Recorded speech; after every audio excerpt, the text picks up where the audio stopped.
Spam. Silly, petty, adjustable matter.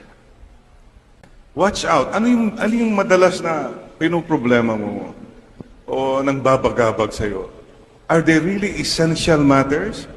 Yung mga negative na tao, spam mo sila.